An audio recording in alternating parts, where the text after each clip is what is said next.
जादुई टीवी। सुनो, तुम्हारे बाबूजी तो कब के गुजर गए। अब उनका जो सामान है वो पड़े पड़े कबाड़ा हो रहा है। बेच ही दो, कुछ पैसे आ जाएंगे। बात तो सही है, अगले संडे फुर्सत में यही करेंगे।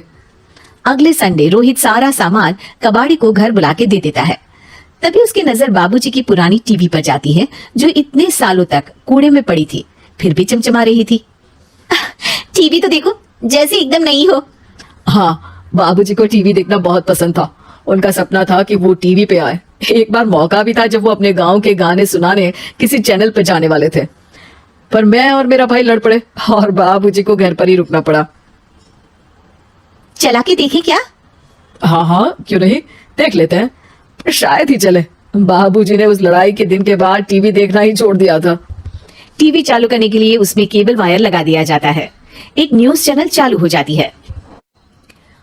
स्वर्ग की सीढ़ी के रास्ते हैं तीन, तीनों के तीन रास्ते हैं संगीन। पहला रास्ता है सांप की बीन, दूसरा रास्ता घर में बिछा कालीन, तीसरा रास्ता कलकत्ता से चीन। ये क्या बकवास खबर है, कुछ अच्छा लगा दो। अरे आप बोलो तो सही, कोई अच्छी खबर सुना देता हूँ। मेरा तो काम ही खबर देना है। अरे बाप रे, टीवी बात कर रही है।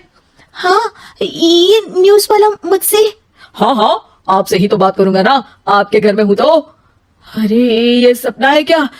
तुम हमसे बात नहीं कर सकते? अरे सपना नहीं भाई साहब, ये टीवी जादुई टीवी है। बोलो क्या खबर सुननी है, वरना ब्रेक लेने का टाइम आ जाएगा। सुप्रिया घबरा के टीवी बंद कर देती है।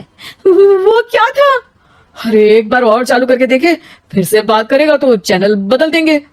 सुप्रिया फिर टीवी चालू कर देती है। अरे ऐसा कोई मुंह पे टीवी बंद करके जाता है क्या? मुझे बुरा लगा आपका नेचर।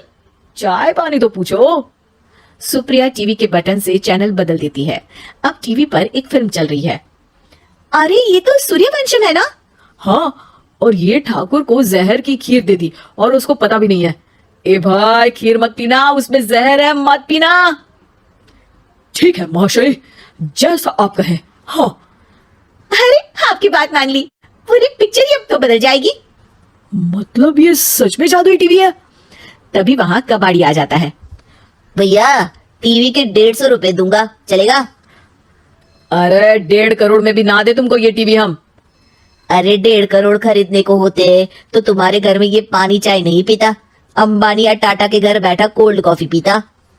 रोहित कबाड़ी का हिसाब करके उसे वहां से चलता करता है और अपने भाई शशिकांत को फोन लगा के बुलाता है। शशि थोड़ी ही देर में वहां पहुंच जाता है। क्या हो गया भैया? अरे बाबूजी का टीवी याद है? हाँ हाँ, जिसमें घुसे रहते थे हमेशा वो, और अपने को कुछ नहीं देखने देते थे।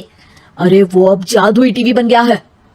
भैया आपकी बकवास करने की आदत अब तक नहीं गई। अरे आपके घर में बच्चे हैं, अब तो बड़ों जैसी बात करो। रोहित जाके टीवी चालू कर देता है। टीवी पर एक जादू का शो हो रहा है जिसमें एक जादूगर है। अब मैं अपनी टोपी में से कबूतर निकालूंगा। श्रिंग ब्रिंग शरिंग बम फुफा फुफी फुफा बाउ। टीवी से कबूतर निकलता है और शशिकांत के सर पर आकर बैठ जाता है। भैया ये क्या हो रहा है? भैया इसे उड़ाओ। ए कबूतर, जा जा कबूतर, चल निकल। अब मैं टोपी में से सांप सुनते ही शशिकांत कांप जाता है और भाग के टीवी बंद कर देता है। भैया सॉरी भैया, मैं समझ गया ये सच में जादुई टीवी है, पर एक बार और ट्राई करते हैं। पर भाभी कोई दूसरा चैनल लगावा जिसमें डर ना लगे। सुप्रिया टीवी चला देती है और न्यूज लगा देती है। अरे कितने दिनों बाद मुझे याद आया, बताइए क्या खबर सुनाओ। और ये नया आदमी कौन है? ये मेरा भाई है शशिकांत। ओह यस, वही है ना जिससे तुम लड़ लिए थे किसी बात पे और तुम्हारे बुढ़ाओ पिताजी गुस्सा हो गए थे और टीवी को संन्यास दे दिया था। हैं? तुमको कैसे पता ये सब? इस टीवी में रहने वाले आदमी से लेकर कबूतर तक को तुम्हारे बाबूजी और तुम्हारी बातें पता है, इसलिए तो ये जादुई टीवी है। ये टीवी क्या कर सकती है वैसे?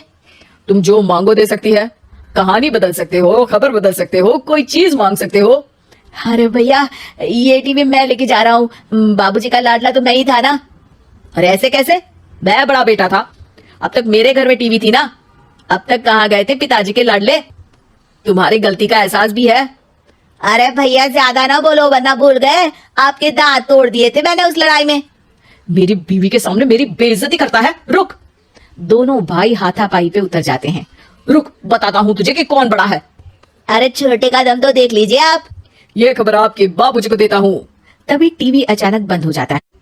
अरे शायद टीवी नाराज हो गया, और लड़ लो। आए बड़े खरी बनने। टीवी से एक तेज रोशनी निकलती है और टीवी में बाबूजी दिखाई देते हैं। बाबूजी आप। इतना चकरा क्यों रहा है?